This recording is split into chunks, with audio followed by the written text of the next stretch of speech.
Europe 1 Soir Week-end. 19h, 21h, Pascal de la Tour du Pin. Et nous sommes en ligne avec Tamara Atav. Bonsoir Tamara Atav. Bonsoir Pascal. Alors, vous êtes directrice des relations internationales et des partenariats de l'hôpital Sheba Tel HaShomer à Tel Aviv. Merci d'être avec nous ce soir parce qu'à l'approche des commémorations du 7 octobre, eh bien votre voix, votre témoignage était important à entendre. Demain, il y a un grand rassemblement devant l'UNESCO qui est prévu à 15h pour commémorer cette date terrible du 7 octobre. Un rassemblement, je le dis pour les auditeurs d'Europe 1, qui est ouvert à tous. Votre témoignage est important parce que vous êtes, alors je vais dire peut-être pour les Français, une espèce de directrice de communication, on appellerait ça comme ça chez nous en France, de cet hôpital, qui est le plus gros hôpital d'Israël. C'est vous qui avez pris en charge l'hôpital, les victimes des terroristes du Hamas, mais aussi vous avez pris en charge les otages libérés et leurs familles. Tamara Atav, d'abord, je voudrais qu'on revienne à ce 7 octobre, il y a un an. Est-ce que vous pouvez nous raconter ce que vous avez vécu à partir du moment, évidemment, où vous avez l'information et comment vous avez pu accueillir les victimes des terroristes? Est-ce que vous avez vu, Tamara Atav? Alors, première chose, Pascal, je tenais à vous remercier personnellement de parler des massacres du 7 octobre et des victimes israéliennes de ce conflit. Et malheureusement, oui, ça fait un an. Personne n'aurait imaginé qu'on serait toujours là avec 101 otages toujours en captivité par le Hamas. Donc, il y a un an, on se réveille comme tout le monde le matin à 6h30, des sirènes tout à fait inhabituelles pour les habitants du centre du pays. Mm-hmm. Quelques sirènes, etc. Donc, rapidement, au bout d'une heure ou deux, en fait, nous avons la chance, nous avons le directeur général de l'hôpital et l'ancien médecin en chef de l'armée. Donc, il a des contacts au sein de l'armée et il se rend rapidement compte qu'en fait, c'est quelque chose d'extraordinaire. Donc, la direction de l'hôpital est rappelée à l'hôpital. On réfléchit qu'est-ce qu'on aura besoin de faire, etc. Et directement, donc, on rappelle toutes les équipes des urgences, des soins intensifs, les orthopèdes, etc. Puisque ce sont en général ces médecins-là qui sont appelés. Mais à ce moment-là, vous n'avez évidemment pas l'idée de l'ampleur de ce qui est en train de se produire. Tamara Atav, à partir de quand vous avez les premières victimes et comment arrivent-elles dans votre hôpital? Alors, ce qui se passe, c'est qu'en fait, la plupart des victimes ont été évacuées directement, se sont évacuées elles-mêmes, parce que c'était le chaos. Les gens doivent savoir que le 7 octobre en Israël, c'était le chaos total. Les gens ne savaient pas ce qui se passait. Donc, ça a mis certaines heures avant que les gens comprennent et qu'avant qu'on reçoive, nous, à l'hôpital, les premiers blessés.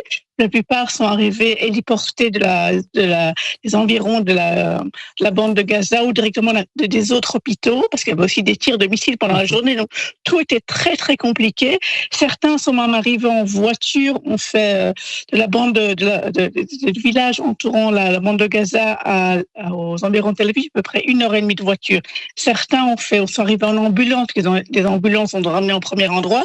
Et l'hôpital de Beersheva, qui est l'hôpital le plus proche, a complètement craqué. Ils ont accueilli 800 patients en une journée, ce qui est tout à fait des patients graves, des blessés, des amputés, des gens brûlés, etc. Donc, ça a été très, très difficile à gérer. Et donc, ça a mis quelques heures avant qu'ils fassent venir les premiers patients chez nous à l'hôpital. Et les patients, qu'est-ce que vous avez vu? Quand ces patients arrivent, on se rend compte, puis les premiers récits, on se rend compte de ce qui se passe.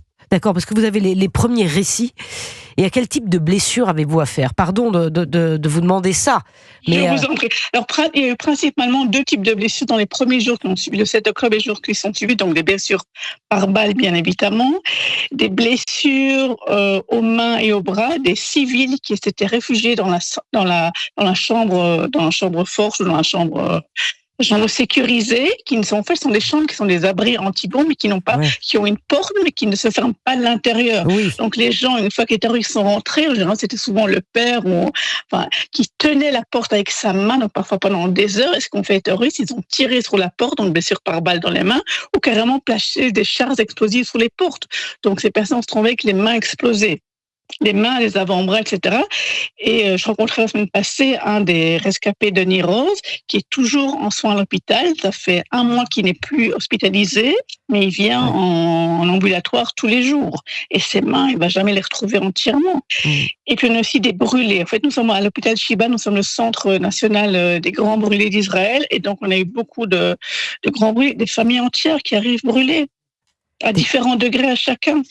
Des familles entières qui arrivent. Oui, je me souviens, on a eu la famille Golan, c'était les parents et un bébé de 18 mois. Quand ils ont compris que s'ils restaient de chez eux à la maison, dans la chambre forte, ils seraient brûlés, d'abord les terroristes ont jeté un ballon de gaz, donc tout s'est enflammé, et puis ils sont passés à travers les flammes. Ils sont sortis dehors, ils ont été tous brûlés. En fait, comme le père tenait la mère et la mère tenait le bébé, donc le petit bébé de 18 mois est brûlé à 30%, la mère à 50%, le père à 60%. Et ils sont restés pendant des heures cachés en dessous d'un camion jusqu'à ce que l'armée arrive et qu'ils soient héliportés jusqu'à l'hôpital. Et des témoignages comme ça et des histoires des histoires épouvantables de ce type, vous en avez malheureusement des dizaines et des dizaines à nous raconter. Je voudrais aussi que vous nous parliez des otages. Parce que ce que je tiens à préciser aussi, ce ne sont pas uniquement donc les gens les kibboutz et les militaires qui sont arrivés, c'est aussi l'infirmière en chef de l'hôpital. Sa fille était assassinée à la fête, à la rave party de Reim. Oui. Donc vous avez l'hôpital qui a de la famille, qui connaît des gens, etc. Et ça impacte la façon dont tout est beaucoup plus émotionnel. Oui.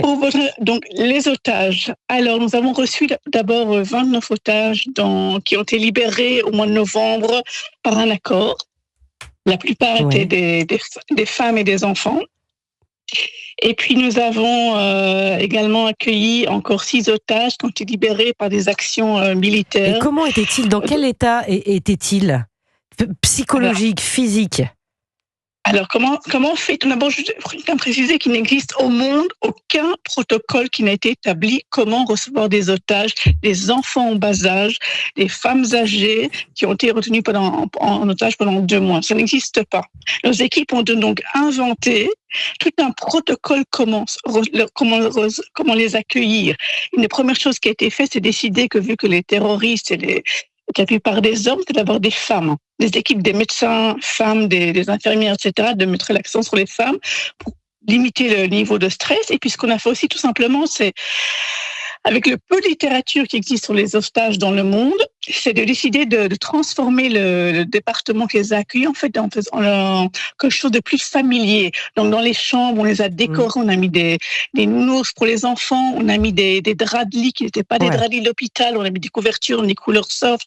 On est en rapport aussi avec l'armée, avec les familles des otages. On savait à peu près à l'avance, on recevait des listes tous les jours et le gouvernement, le ministère de la Santé décidait dans quels hôpitaux qui allaient où.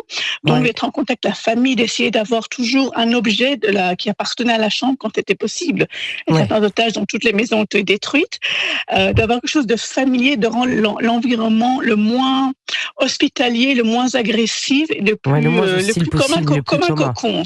Tamara Atav, je voudrais, parce que le temps passe malheureusement très vite, nous sommes en direct sur Europe 1, il est 20h41. Tamara Atav, je résume pour ceux qui nous écoutent, vous êtes la directrice de la communication, on va dire directrice des relations internationales et des partenariats de l'hôpital Sheba Tel HaShomer à Tel Aviv, c'est le plus gros hôpital en Israël. Je voudrais avoir votre réaction à vous personnelle sur cet échange qu'il y a eu. Emmanuel Macron, notre président, dit cessez le feu pour Israël, nous ne livrez plus d'armes à Israël, il faut un cessez-le-feu, même si on reconnaît le droit à Israël de se défendre. Et Benjamin Netanyahou qui lui répond, il y a quelques instants, shame on you, honte sur vous. Tamara Atav, vous dites, comment vous réagissez, vous? À titre personnel. Je ne suis pas un homme politique, mais je tout simplement. À titre personnel. De toute façon, t'es naïf. Je pense que l'argent des armes profite à quelqu'un. Si les grands États, que ce soit toutes les grandes démocraties qui produisent des armes, ça a des conséquences. Quand on produit des armes et quand on vend des armes, certains vont à des États terroristes, d'autres vont se défendre. Mais je pense que la question est à un niveau beaucoup plus élevé que ça. Comment est-on arrivé au XXIe siècle, avant encore des gens se déchirer avec des armes? Ça semble tout à fait absurde. Mhm. Et moi-même vivant depuis 1 an en Israël, dans ce pays qui est en guerre, puisque on parle des victimes et nous on est en guerre aussi, c'est le stress total pour tout le monde. Comment est-ce qu'on est encore arrivé là au XXIe siècle? Ouais. Avec toute la technologie, les bienfaits, etc., toutes les sagesses, tout le progrès, nous sommes encore à nous battre. Comment on en est arrivé là? Vous avez raison. Comment on en est arrivé là au XXIe siècle? Vous avez raison, Tamara Atav. Effectivement, on se pose la question. Merci beaucoup pour votre témoignage sur Europe 1. Merci de nous avoir raconté ce 7 octobre, ce que vous vivez. L'accueil des otages est très important.